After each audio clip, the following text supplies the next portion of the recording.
So as always, the Minding Your Business podcast is brought to you every Friday with new episodes sponsored by Brooks Brothers Consulting. Brooks Brothers Consulting was started by my brother Philip and I in June of 2013, and we provide business development and leadership solutions for small businesses as well as for financial institutions, banks, and credit unions. We're currently working with several banks around the country, and we help them develop their retail business development as well as ways that they can engage from a CRA standpoint in working with low and moderate income communities. So you need to give us a call if we can be of service. We also are connected with several alternative lenders around the country for private lending. So if you're having issues, you're working with your bank and getting the funding that you need, then we're able to help you. So that's Brooks Brothers Consulting, 901-808-3801. That's 901-808-3801. Listen, we are here. It is October the 19th. It is Friday, 2018. It is fall season. We got a Facebook Live crowd on here jumping on, and I've got a special guest for you. But before we do that, we got to kick it off with the music. Let's do it. What we do here is go back.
So much for joining. I'm your host, Champ Ron. This is the Minding Your Business podcast, episode number 66. So in a year and 2 months, we are at episode 66. So, man, we've been working this thing. Thank you so much. You can share and subscribe to the podcast, Apple Podcasts, Google Podcast, SoundCloud, Stitcher, iHeartRadio, YouTube, and whatever else pops up that y'all can get podcasts from. We're going to be right there. So thank you so much. Thank you. Shout out to the Facebook crowd and whatnot. And if you're listening live, you can jump on my Facebook, Gerald Ron Brooks. I am Champ Ron. And you can jump on and do that. Check me out on Twitter at Champ Ron, Instagram, all the different places, social media. That's all part of everybody's life. Hope everybody's feeling all right and had a great week. Looking forward to a great weekend. And with no delay, I want to get on. We got a special guest that's going to be joining me, and I want to introduce her and bring her on if I can here. So let's see. Let's see if I can bring her on. Let's see. Kim, are you out there? Can I? Let's see, I want to bring on Kim. Let's see, I want to invite you to watch. I want to invite you to come on. Let's see. All right, so I'm looking to bring on our very special guest. She is an educator, and I don't want to get into all the years, but there she is. Hello. I was just giving you an intro as you were coming in. So listen, let me go ahead and see if I can impress you a little bit. So, ladies and gentlemen, for those listening on the podcast and then those on Facebook Live, I have the Kimberly A. Morrow, who is an author with a book coming up we're going to get into, but an educational professional, an educational leader across this country, and then particularly over in the Los Angeles area currently. But she has a book coming up, her debut book as an author, so we definitely congratulate her on that. It's called The 8 Pearls of Wisdom, Empowering Children is the Way to Go. So, which I love that title, by the way. in all seriousness. But Kim, thank you so much, and welcome to the show. Thank you. I'm so happy to be here. Thank you so much. I'm really ready to get into it. And I see that I've got some people watching. I just saw my cousin, Brenda log in. So I'm like really excited about that. And my Morris Brown fam is coming on. So that's really cool. Oh, yeah. Awesome. But we've got plenty of folks, Kim, that are jumping on Facebook Live. And so if you're on Facebook Live, be sure to like, share, connect with Kim. You can connect with her on Facebook and on Twitter, Instagram, at 8 Pearls of Wisdom. So at 8 Pearls of Wisdom, you can connect with her. So, Kim, let's jump right into it because we've got a lot to talk about. Yes, we've got a lot to talk about, and we're all limited on time. So let's do this, Kim. Talk to us about your background. Obviously, you've been in education for a number of years, and we want to learn more about you and what brought you into education, what kind of got you to where you are today. Okay, so I grew up in LA, went to LA Unified, and I loved it. I had fun. I really did. But the one thing that I learned when I got to be a senior was I wasn't prepared.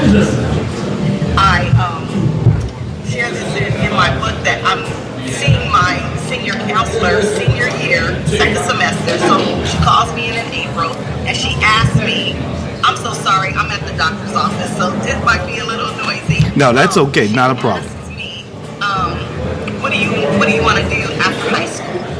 Now, keep in mind, I have never had any discussions with this counselor in the 3 years that I went there, 10th, 11th, and 12th grade.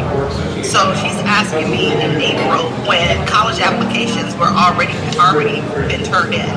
And I don't know. So I just start making up stuff. I want to do this. Right. Going to community college. I know. So I ended up going to community college, and again, I hadn't had any formal educational support, not from home, because my parents were not, they didn't go to college, and they were about, look, when you graduate high school, you just need to get a job or go to the military. Okay.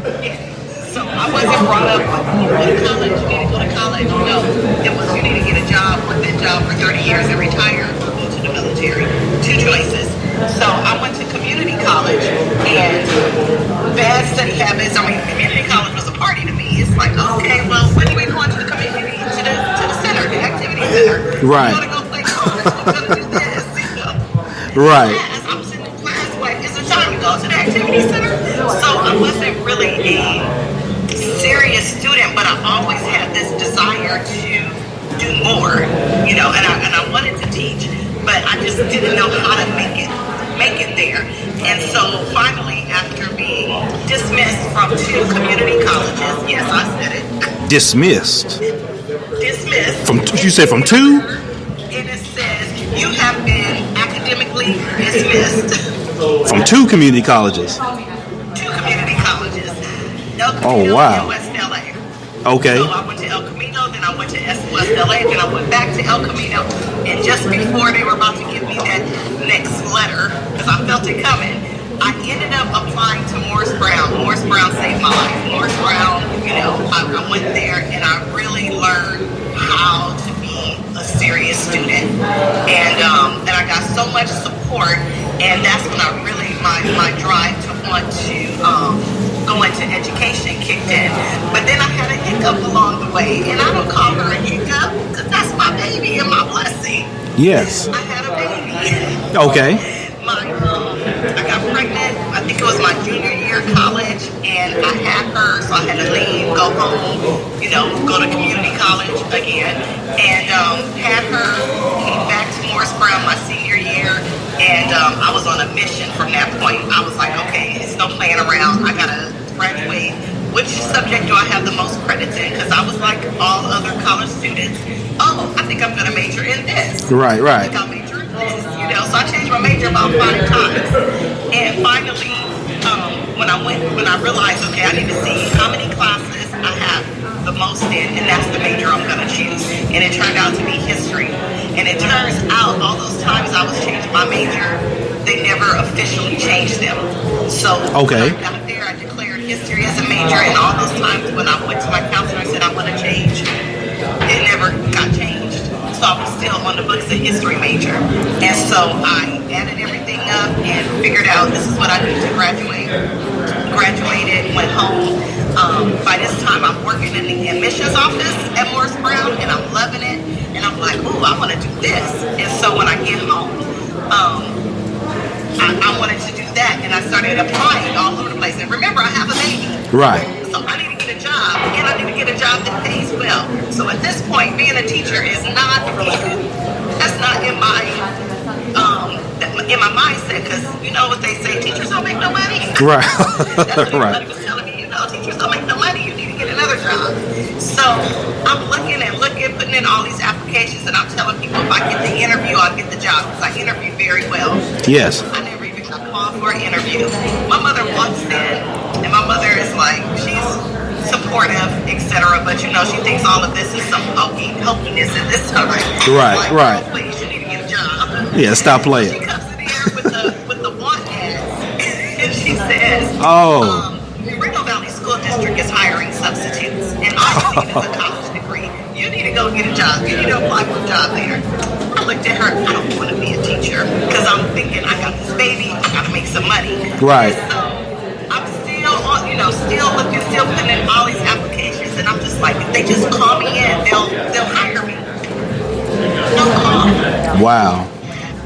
No call. So she comes back in there a couple weeks later. Well, Moreno Valley is still looking for subs. So I go. For subs. You just got to bring this paperwork in, do a background check, pass the California Basic Skills Test, and they'll start calling you. Let me tell you, when I got the first assignment and the second assignment, I was hooked. Wow. I fell in love with the career, with teaching. And my daughter's father, we were still together at the time, he had said, he was at Harvard himself, and he said, you need to apply to Harvard. Your background, the obstacles you overcome, this is what they need, this is what they're looking for in education.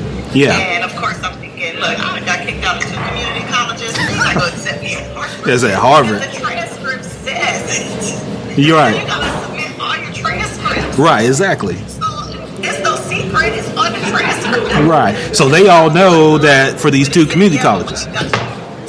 Yeah. It's on there twice. Yeah. So when I applied, but apparently, according to the dean, I had a very powerful personal statement, and my letters of recommendation were also very powerful.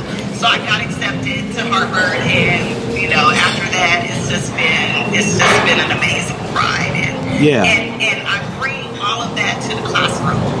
So when I'm in the classroom and I'm with these kids, I see one of my teachers from Atlanta is on here, Sam Mack from Clarkson High School, and so I bring all that into the classroom so the kids know, because I tell them, don't let this Harvard degree fool you. Right. I'm still Kim from Smiley Drive. I'm still Kim from LA. Yeah. So, and that's how, that's how you have to be. Sometimes you have to remind them that you're a real person who's had real struggles. So when they come in and they want to play these little games, oh, I did it, but I forgot it. Yeah, I used to say that too. Yeah. Right. And so right now, Kim. Don't call my mama, she gonna cuss you out. Really? Let's call her and see. Right. So right now, She's gonna cuss me out. let's say you're teaching. What grade levels are you teaching now? Currently, I'm teaching 10th grade, but for a lot of years, I taught. For my first 7 years of teaching, I taught 9th grade. So 9th graders are a handful, and then for 5 years, I taught at a community day school. So that's a school for at-risk students. At-risk, they have low attendance, high behavior issues, at risk of not graduating. And I taught there for 5 years, so I taught all grade levels. Okay. And then I was an administrator for 10 years. So then I dealt with all grade levels, and for 3 of the 10 years, I dealt with K through 12. Okay. And then you've been in, let's see, you've been in North Carolina, you've been in Georgia and California, right? The connection is going a little bit bad. Can you see me? Yep, I see. Yep, I see you just fine. Yep. So I was asking, you've been in California, Georgia, and North Carolina, right? Correct. Gotcha.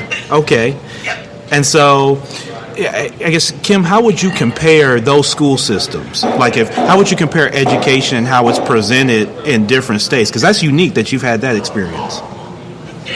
You know what? And it's interesting that you say that because when I first started teaching in North Carolina, well, first of all, I taught at the #1 high school in Charlotte at that time, Providence High School. So, I mean, that school, they had everything amazing, new, you know, all the updated everything, and that was in 1996. And the kids were rolling to school in Lexuses and Mercedes. So, you know, it was, you know. Right. Your typical school. Then when I went to Atlanta, I taught in Atlanta public schools, and, you know, it was a little on the lower side, lower end economically side. And then at Clarkston High School, again, lower end economically. But it's funny because when I was there, I kept saying, oh, these school systems are not North Carolina, but this school system is way behind California. And I kept comparing it to my experience as a student. Okay. When I was in California. And it's so interesting because when I came back to California as a teacher, I'm like, what the heck? Right. California is really behind things that I'm doing now in 2018. I was doing back in 1997, 98. Wow. In Atlanta, or in 1996 in North Carolina. But it's being presented now as, oh, okay, this is a new way to do things. Right. This is not new. Yeah. This is old.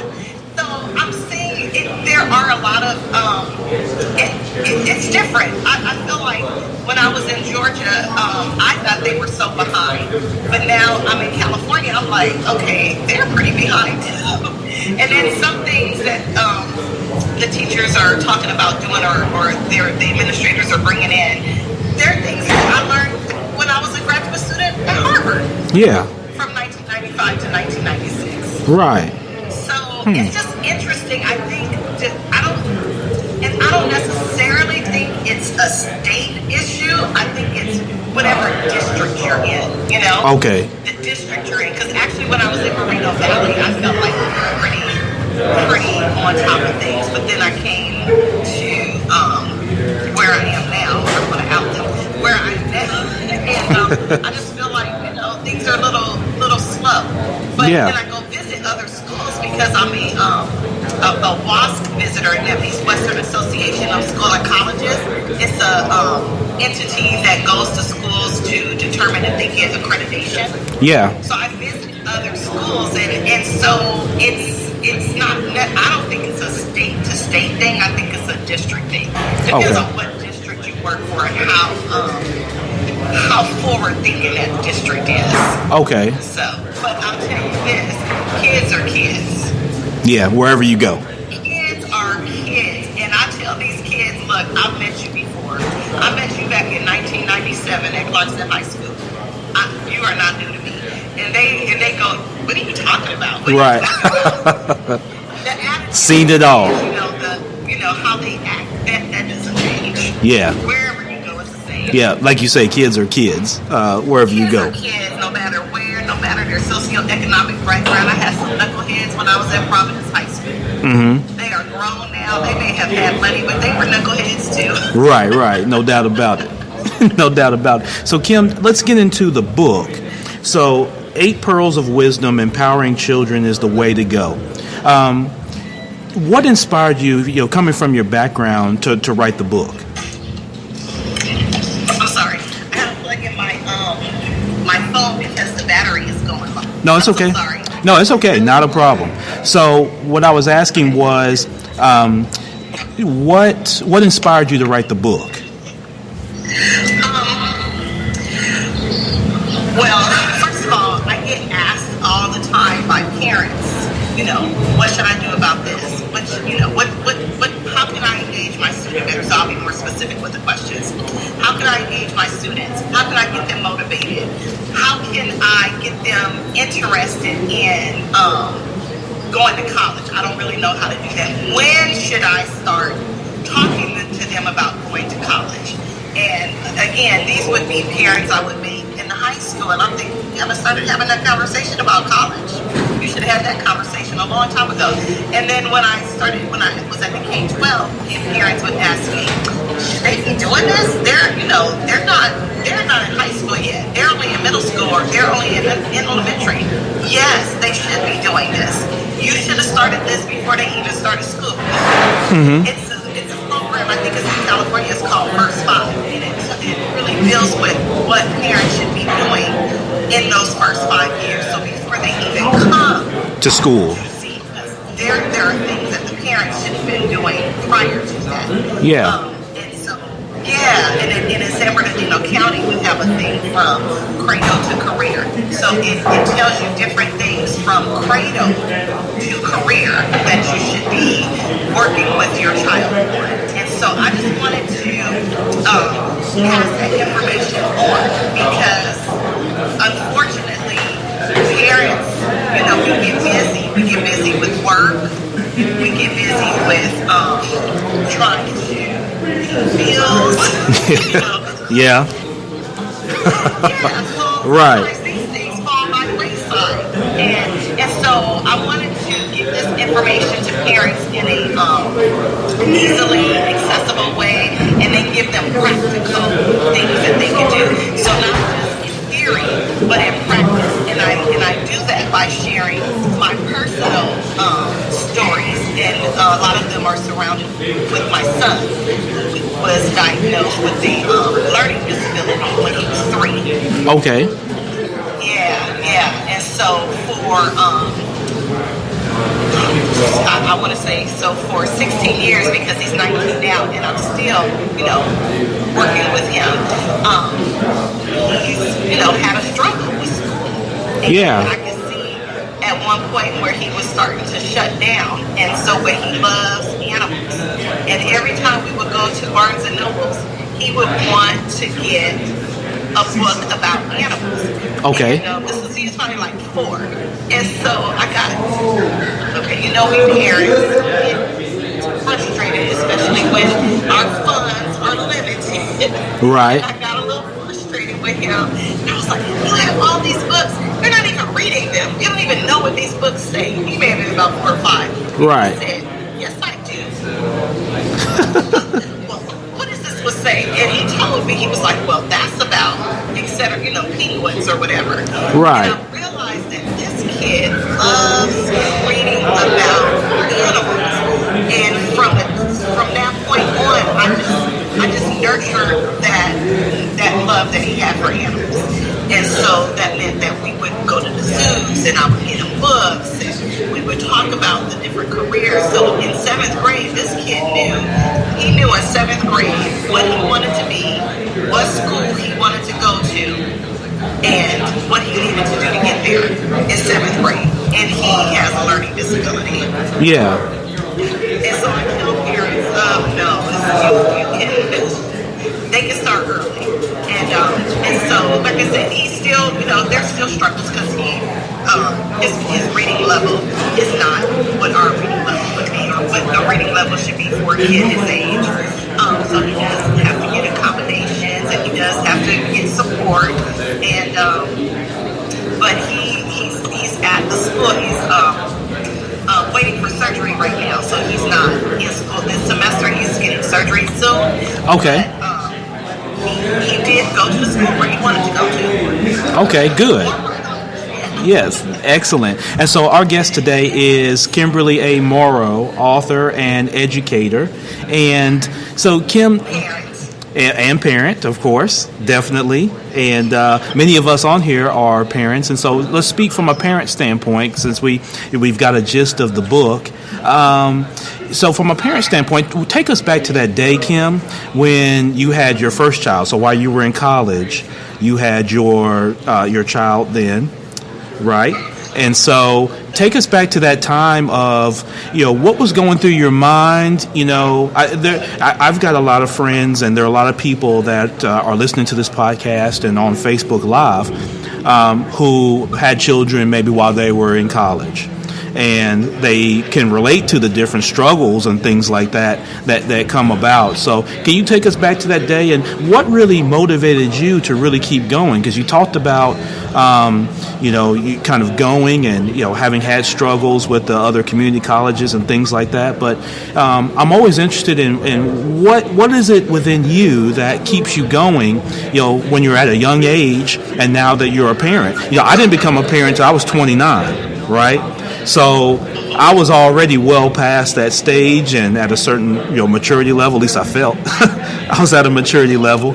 But I couldn't imagine being that age and doing that. So walk me through what kind of resolve it took to continue to press forward when you've got now someone else that you got to care for. So this is the honest truth. What was my motivating factor?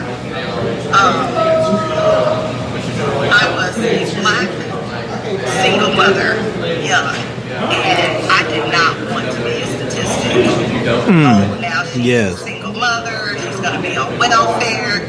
That is honestly, I would love to say, oh, my baby girl, she motivated me and she made me want to be my best, but I had that tape recorder in my head.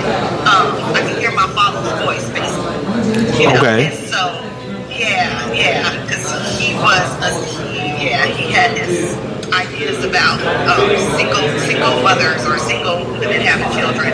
Yeah. And I was on a mission. I was like, I will not be a statistic. And so when I say I went back to school that last year, I didn't care if my friends in their classes to watch my child, because they Right. They were like, but I got class, and I have to be in class, because to me, it was different if I missed class and used my child as an excuse than if they missed class and used my child as an excuse. Right. They were the babysitters. I'm the person, and then I felt like the professors and everybody would look at me differently, like, oh, now she has a child, she can't even get to class. Right. So I was on a mission, like, no, this will not stop me. I don't care what I have to do. If you have to miss your class, you have to miss your class. And so my best friends, Erica, Stacy, and Olivia, there were times that they had to miss their classes because the class went over and I didn't get back in time. And I think at one point, Stacy and Erica, my two friends, almost got kicked out of their dorm because my daughter was born. Oh, really? That's what motivated me. And I'm going to tell you something too. We can't do anything by ourselves. I didn't do any of that. Everything that I did, I did it because I had my village behind me. Yes. I did it because I had a strong support. So what I would say to those younger single parents or younger parents, period, get your village. You can't do it by yourself. You have to have a support system. Yes. I had my support system. Her father was there. So he came down because he was like, look, I'm going to make sure you graduate. I'm taking this year off and you go graduate college. Oh, so wow. He was there. Olivia, Stacy, my summers after I actually pledged while I was my last year, and I had her, and she's there with me the night we came out. Okay. So it was important for me to just keep, doing everything. So when she looks back, even though she was a baby, she would know that her mother kept doing it, and then I had that strong support. And she calls them to this day, those are her aunties. She doesn't know anything different. Right. Auntie Stacy, Auntie Olivia, Auntie Erica. And then when I went to Harvard, again, I had a support system. Erica put me with her mother, Sharon Tinker. She's on Facebook, so I'm just shouting her out. Okay. And I lived with her for an entire year, and she helped me. So I didn't do that by myself. I didn't get up every morning and take Kimberly and then struggle like that. I had a serious support system in every step of the way. And so that's what I was saying. Don't try to do it by yourself. Yes. Don't one, take the cape off. I like that. Take the cape off. Put it down and get your support system. And so that's what I was saying to any parent out there right now. You have to have help. And I had help. When I came home, my mother. Mm-hmm. My mother. Yes. And I had my brother. So yeah, it takes a village. Yeah. I'm a strong believer in that saying. It takes a village. Yeah, and Olivia came on. She made a comment that she almost got kicked out of the dorm. So she was confirming what you were saying. So you almost got your friends kicked out. I couldn't remember who it was. If it was Stacy and Eric or Stacy and Olivia. So thanks, Olivia. Yeah. I couldn't remember. So Kim, as so you have your daughter, and then you mentioned your son, who was diagnosed with learning disability. So that presented obviously another challenge for you at some point later down the line. So walk us through as you were presented with that challenge, and because I think again that's something else that many of us can relate to in terms of having children that maybe you notice it early on. There's some certain trends or things like that with them, or in some cases maybe some disabilities come at a later time where you're kind of hit with it like a ton of bricks. So kind of walk us through how that evolved, and what are some best practices for those that have children that have been diagnosed with what may be referred to as a disability, but I tend to look at some of those things as gifts in a lot of ways. And so not just to put a positive spin on it, but just in actuality, some people have certain gifts that may not always be understood or may be a part of the masses. So with my son, it was very early on. It was very early on. When he was, first of all, it started like right after he was born. He didn't latch on like my daughter did. And so, because his sucking muscles hadn't developed, because he came early. Sure. And he wasn't, at that time, the whole thing was, well, he's not 6 weeks early, so he's not really considered premature. Okay. And then, of course, years later, they had these studies that even a child as early as 4 weeks can have issues, right, have developmental delays. And so, but of course, during that time, and that was kind of the problem too, it was not a lot of information out. So a lot of things, I was married at that time, so a lot of things my husband and I, or now ex-husband, we had to find out on our own. And so when he was a year, well, my daughter walked at 9 months. So at 9 months, he didn't walk. At 10 months, he couldn't walk. At 11 months, he couldn't walk. At 12 months, he just started to crawl. And we were like excited that he could crawl. Yeah. Then at 18 months, he actually got up and took his first steps. I was at a baby shower with at my friend's baby shower that I worked with, Serena, and he got up and stuff because I kept saying, well, Brian doesn't walk, he can't walk yet, and they were like, Kim, he's walking. So he started walking, like, at the baby shower, and I missed those first steps, and I was there. Right. Oh, man. Just other things, his communication, he didn't talk until he was 3 and a half. So he just would point, or I think he said dad, or mama, I'm not sure, but he would point to everything. And so that's when we started taking him to the doctor, and they ran tests to see if he had Down syndrome, et cetera, et cetera. And finally, somebody at my job said, a teacher said, you can have him tested as early as 3 by the school district. I'm not really sure, I can't remember now. And so I took him down there, and at first we thought he had autism, but they ruled that out immediately. And they just, diagnosed him with developmental delays, which really translates to, and I don't like to use that other term, MR. And if your audience doesn't know what it means, I'm sorry, I'm not going to say it. Yeah. But today we term it as intellectual disabilities. Yes. Okay? And so I'm a little bit more comfortable with that. Yeah, fair enough. Definitely fair enough. Yeah. And so, but again, I didn't do anything because I'm just this genius or this, all-knowing person.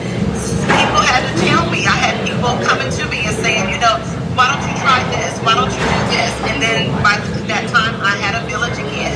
I had my in-laws, my husband's side of the family.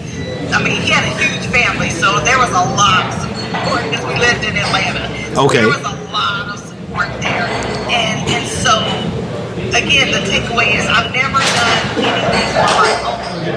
But I do know there are people out there that are struggling on their own. And so the point of this book is to point those people in the right direction. Yes. Refusing to struggle alone because they're letting their pride get in the way. So there's people that are struggling alone, but they don't have to struggle alone. Yeah, so expound on that some, Kim, if you could. I was saying expound on that some in terms of people. That's an interesting point of people who are maybe a little too prideful to accept help, or some people just love struggle so much for some reason that they refuse to, and like I said, the pride piece comes in the way. So that's an interesting point that you're making. Can you touch on that a little bit more where you see that? You know what, I sure can, because I'm like that in a lot of ways, and so when I'm telling people this, believe me, I've had my moments so many times. I've had my friend Stacy say, you know what, closed mouths don't get fed. You need to open up your mouth, and you need to ask people. People don't know. They think that you got everything under control. So it's not something that, I'm saying like I've always done this. Right. I've always asked for help. There are only certain people I may have gone to, but then even there are certain things I still wouldn't ask for. But what I've learned over the years is people will support you if you ask. Now, not if you are constant, oh, there she come again. Right. That is Right. you have to do some work. Right. You don't want to be that person. Right. But if they see how hard you're working, and they're willing to support you. And so a lot of times, but our pride gets in the way. And that's all it is. It's our pride. I don't want to ask, and I don't want them to say no, and I don't like asking people for anything. Okay, Right. You're going to be dead before your child gets grown. And can I, since I said that, Yes. bring this up? Please. Okay, so I'm at Kaiser today, and part of that is because we as parents, we try to do everything on our own and take care of everything, our businesses, our children, and we don't take care of ourselves.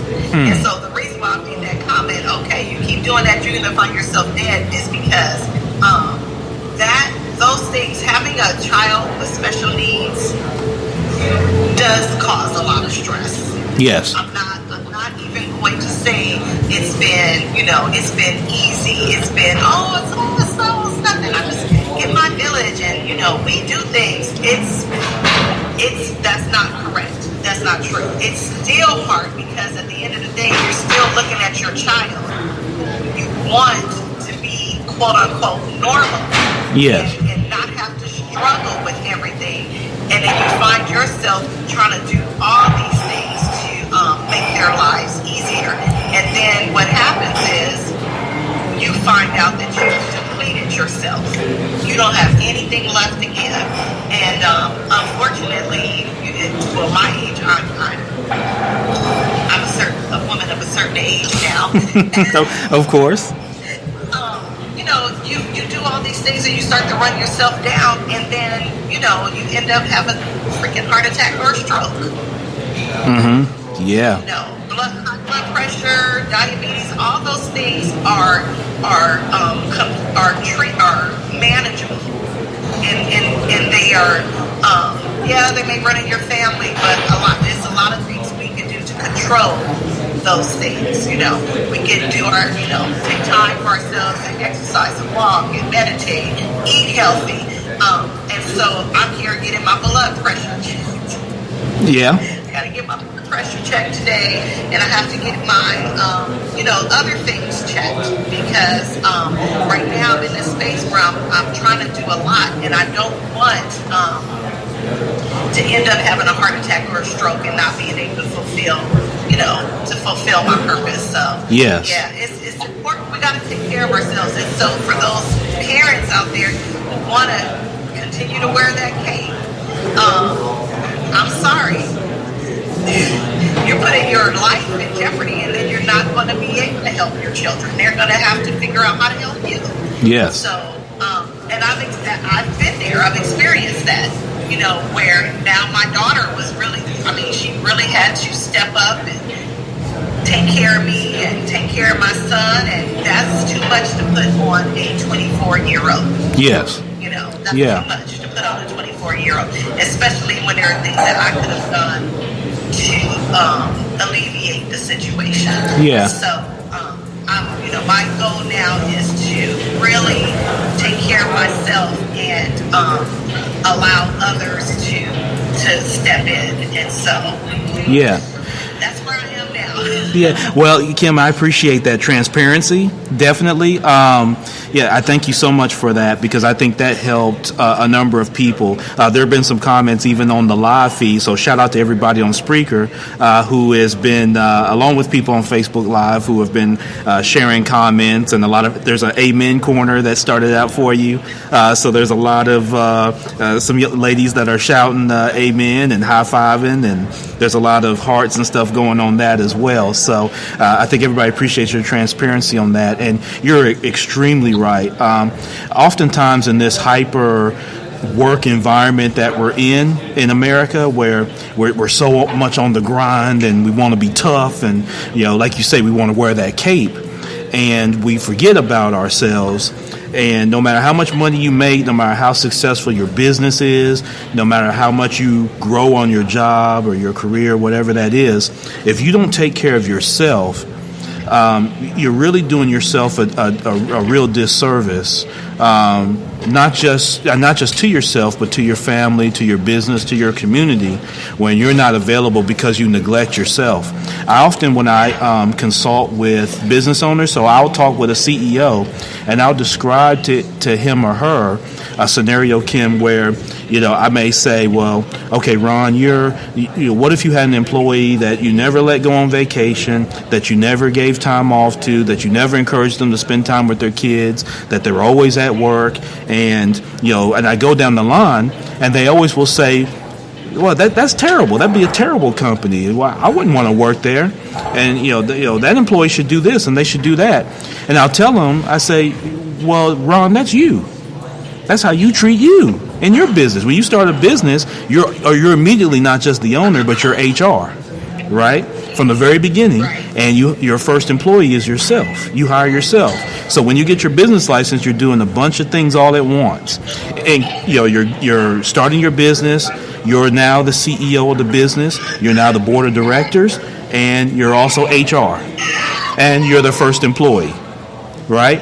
So what you were saying was so crucial of balancing all that, and so that you can be that resource for your children.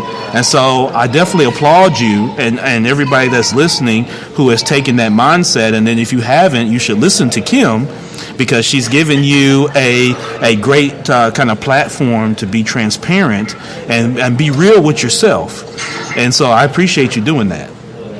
Thank you. Can I just say, I see one of my friends, Mama Mia Joseph, just got on, and I know Mac Lance was on, and Ellis. So, I just want to yes. them.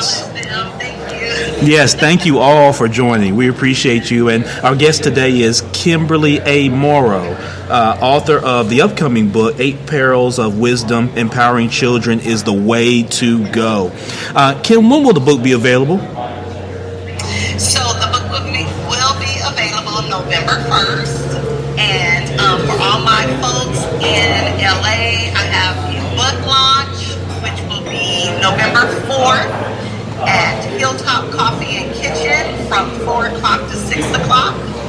And I will be signing books. And for those that really want to make sure that they get a copy of the book, they're on pre-sale right now for $10. And that's the softcover book as well as the ebook. Okay. The books are normally priced at $14.99 and the ebook at $12.99. So you can reserve your copy by going to PayPal, me, Pearls of Wisdom or PayPal.com/Pearls of Wisdom. But if you go to my Facebook page and you can follow the link.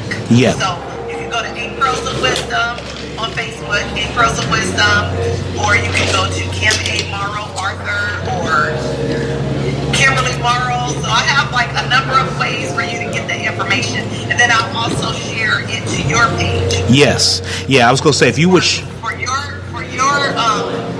listeners, that they can actually reserve the copy as well. And for those that reserve the copy during this time, I will be signing those books, so when they get the book, they'll get a signed copy. Yep, excellent. And if you do that, I will make sure it gets out to this audience from a Facebook standpoint, as well as those that are listening to the recorded podcast. So it'll be in the show notes as well. And then we'll add it to the website so that people will be able to go to mybpodcast.com. They'll be able to hit the link, and that traffic will be able to drive for the pre-sale as well as once the book is live. It was scheduled on the 17th, but in honor of my Morris Brown family, because homecoming is this Saturday. So I've extended it through Sunday. Okay. So that way, my NBC family can go ahead and get the $10 rate as well. Okay. And here on... So it's extended.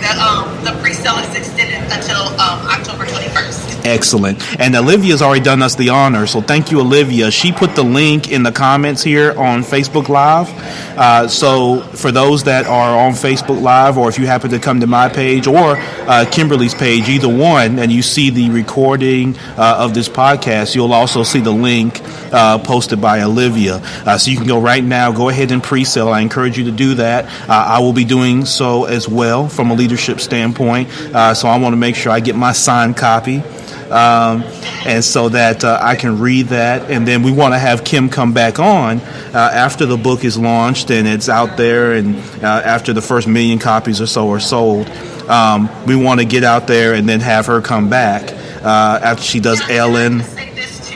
One of my goals is to get this book in the hands of people that may or may not be able to afford the cost.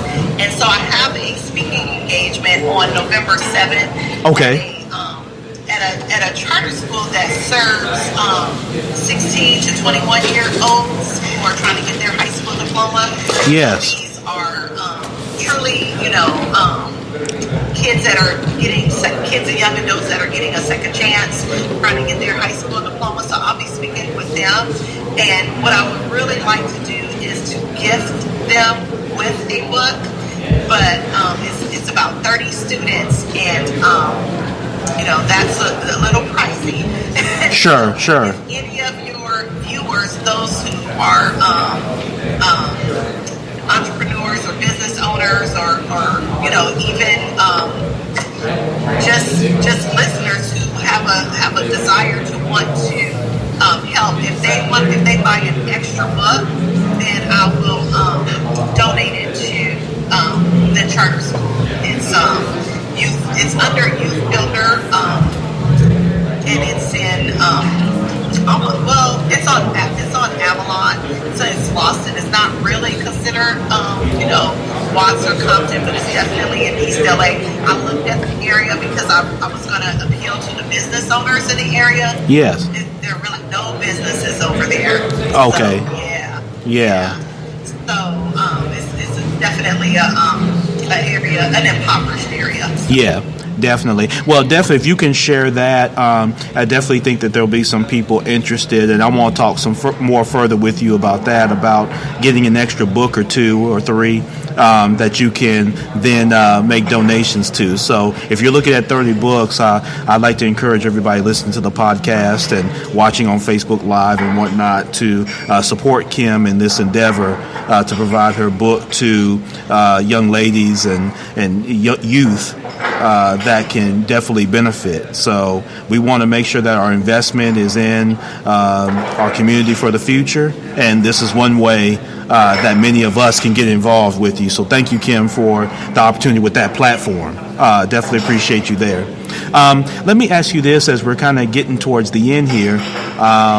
What are your thoughts, Kim, on the overall state of education? I know it's always comes up, it's scrutinized a lot from a political standpoint in many states and from the federal level.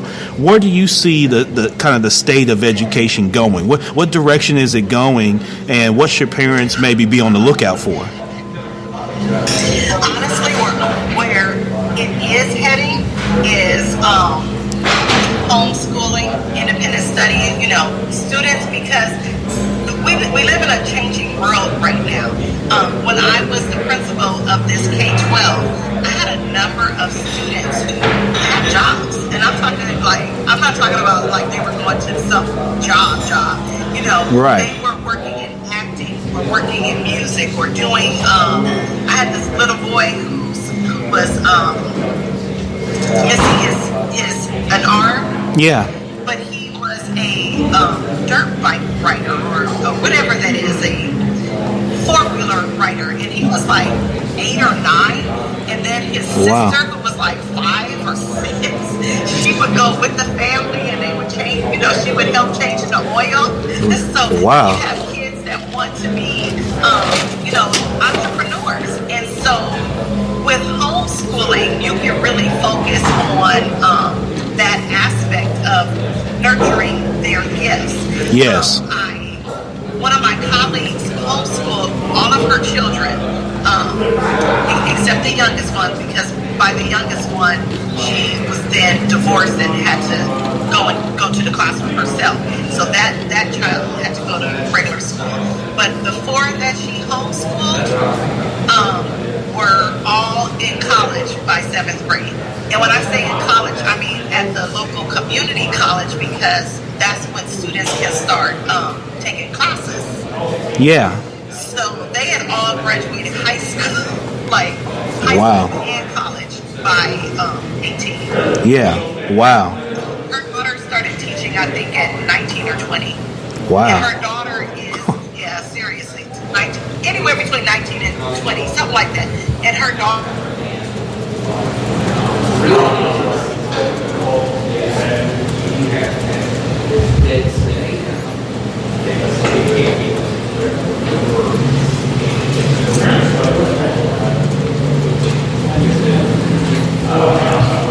Let's see, running into just a little bit of technical issue with Kim.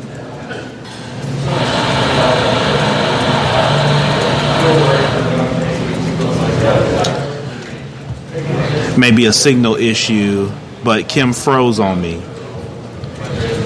Hopefully she didn't freeze on everybody, but we'll see if we can get Kim back on. That was author Kimberly A. Morrow, author, parent, and author of the book 8 Perils of Wisdom, Empowering Children is the Way to Go. And we just ran into a technical difficulty.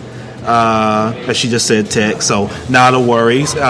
Kim, if we can get you back on and we can wrap up, but if not, no worries at all. You have given us such great information and great knowledge and testimony, as well as best practices. So I hope that you, as listeners here of the Minding Your Business podcast, that you can take from this that some great tips and things that you can learn and go back as a business owner or in your career or both and apply these things. And you heard Kim talk about the importance of taking care of yourself. And so that is just uber critical when you start talking about progressing and being that example quite frankly, for your children and that sort of thing, and for your family. You got to be there for them. So we ran into just a quick technical challenge with Kim, but nonetheless, she really gave some great information. And make sure that you check the link out here on Facebook Live. connect with Kimberly A. Morrow and pick up the book. It's on pre-sale now. 8 Perils of Wisdom. Empowering Children is the way to go. So thank you so much, Kim. I really appreciate you jumping on. And we definitely want to have you back, as I mentioned earlier, to talk some more about other endeavors and things within education, as well as a book and other books that you'll do in the future. So thank you so much. Thank you to Olivia for connecting Kimberly and I. I really appreciate that, and for posting a link here on Facebook Live for those to see that. So real quick before we wrap up the podcast, I want to share something real quick that I've been working on for some time, and I want to share that, and I got to give a shout out to a good friend and a good brother, a good leader in this community, Dominic Lawson of Owls LLC. Dominic and his wife, Kenda, we had a chance to meet a few weeks back, and they really took time out to really hear a proposal that I presented to them, because I was looking for a good dedicated partnership with what I'm about to share with you. And so what you're going to see come out here very soon is a podcast network, and it's called The Binge. It's going to be the Binge Podcast Network. Let me give you the quick kind of rundown of what you could expect from the Binge Podcast Network. Dominic and I are looking to work with podcasters, whether here locally in the Memphis area or all the way around. We want to build a network, kind of a community of podcasters that bring a diverse, myriad platform of topics and show topics. So podcasters, whether you're a new podcaster or an existing podcaster, we want to be able to help you round about your show, connect you with great guests like Kimberly A. Morrow and others all the way around, and help you just be a resource to you as you're building your show, as you maintain your complete ownership of your show and creativity and your own editing and things like that. We just want to provide resources with people who can even help you edit and help market and help connect your podcast to even a broader audience and whatnot, and even help from a technology standpoint. So Dominic and I have come together. We are in the process of recruiting podcasters. So if you're interested in starting your podcast, or if you have your own podcast and you're interested in connecting with us, we would love to have you be a part of the Binge Network. You're going to see this come really heavy in 2019, but I want to make the opening introduction. So it's the Binge Podcast Network. Myself and Dominic Lawson are operating as principals with the network, and again, we want to be this strong, diverse, sports, family, business, pets, history, politics, news, children's things. I mentioned family, human relations, all kinds of different topics, geek stuff, gaming, movies, entertainment, diverse cultures, things like that. We want to bring that together with this podcast network so that the listening audience has a one-stop kind of source for this great content from great content creators. So how about that? Great content from great content creators. So shout out to that. We'll be reaching out to some folks. And again, the network is designed not for us to be dogmatic or to dictate anything. If anything, kind of think of it, Dominic would say this, it's kind of like the Avengers or the Justice League come together. Superman's great, but there's times when he could use Batman's help, right? Or Wonder Woman or Aquaman or Tony Stark as the Iron Man or the Hulk. Everybody brings their different skill sets to the table, but there are times when we need to come together for a greater good and a greater cause. And so that's what we look at with the podcast network. So if you're interested in that, you can email me, Ron at themybpodcast.com. That's Ron at themybpodcast.com. podcast.com. Email me if you're interested. Send us your show. We being Dominic and I would love to listen to your show. We can share thoughts. We can share it with other people. And we love to build the network and be resources for all of you. If you're new to podcasting, you've been thinking about doing a podcast and not really sure, what to do or where to go or whatnot, feel free to reach out as well. We would love to have you and, just have you be a part of what we're doing and be a support. If you're not into podcasting either way and just want to support the network, you can still email me. We would love to have you be a part if you're interested in sponsoring the network or sponsoring a show. Or a collection of shows. We want to give you those options to be able to do so. If you just want to give a good word, if you just want to share it and whatnot, then you can do that. But it's going to be all about positivity. We're not paying any attention to anything different. And, we're just going to keep that moving. But look out for the Binge Network, the Binge Podcast Network, brought to you by myself and Dominic Lawson of Owls LLC, as well as the Startup Life podcast, who I've always considered Dominic to be even though I'm older than him, I've always considered him to be my big brother in podcasting. So that's that on the Binge Network. So listen, thank you all so much. Thank you again to Kimberly A. Morrow, author, educator, and parent. She had a great testimony. I hope y'all enjoyed that. I hope you were able to connect with her at 8 Pearls of Wisdom, which is on, whether it's on Facebook, LinkedIn, Twitter, or Instagram. Connect with her. The link is here. Olivia posted a link in the notes from Facebook Live. I'm going to have it up on my page. I'll have it on the website. If you're interested, go to the link, purchase the book, and also consider supporting getting her book out to young people so that they can get that type of testimony and learn. If you do get the book, share it with your children. Read it with them. Connect with Kim, ask questions, things like that. That's how we all get better. We've got to connect and collaborate. Everybody wants to be the king or queen of their own hill. And I'm going to get on the soapbox real quick. Everybody wants to be king and queen of their own hill, but sometimes platforms are already built. You don't have to repave the road constantly. And that's something that happens in business. Everybody wants to have their own road, so we're constantly repaving when we don't have to. The road's already been paved, and if we work together, everybody can be the king or queen of their own hill. And you don't have to try to recreate it. Sometimes we waste a lot of resources because everybody's wants to be the head. It's like, like they used to say in church, everybody wants to have their name on the program, right? And their picture on the program and in the newspaper instead of working together. A lot of things get done from behind the scenes. And I hope that we can begin learning how we can work together instead of in a quasi-adversarial, not because of hate, but because of fear, insecurity, and we want to be the head, And you can, it's one thing to have a small pie, or you can have a really large slice, So you can have a slice the size of the United States. It's going to be much better than one pizza the size of Rhode Island. You know what I mean? Shout out to Rhode Island, by the way.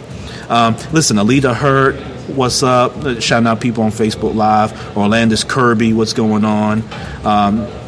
Let's see, Tia, how you doing? Joy, Tamara, Miss Sims, what's going on? Ann Yates, Dennis Brown, D. Brown on here. Carmen, how you doing? Donald Watson, make sure you check out his podcast.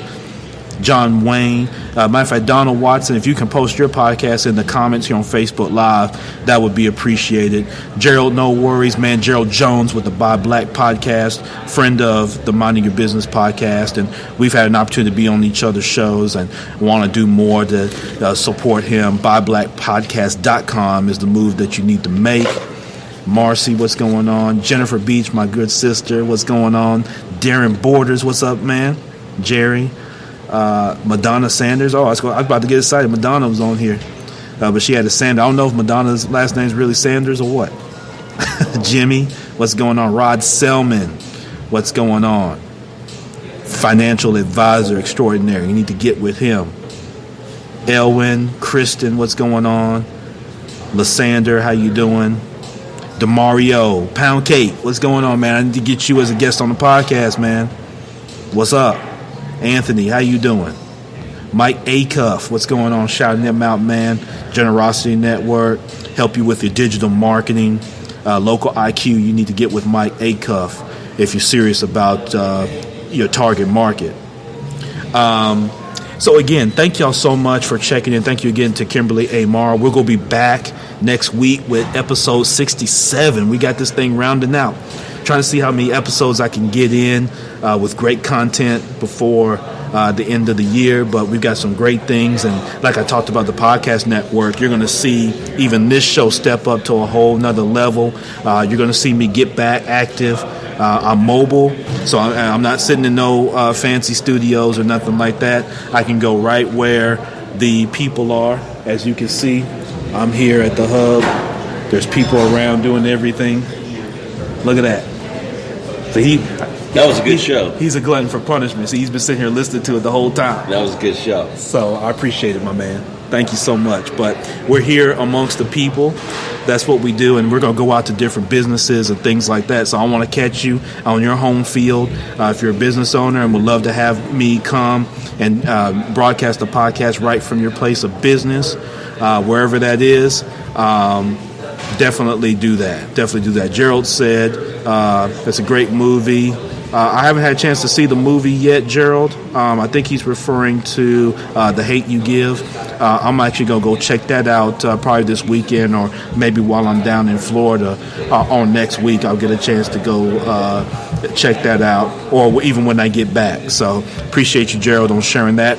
Listen, have a great weekend. Friday, October the 18th. This is the Minding Your Business podcast. I am Champ Ron, and I thank you so much. Share this, like it on all the platforms, www.themybpodcast.com, and we're going to check you out next time.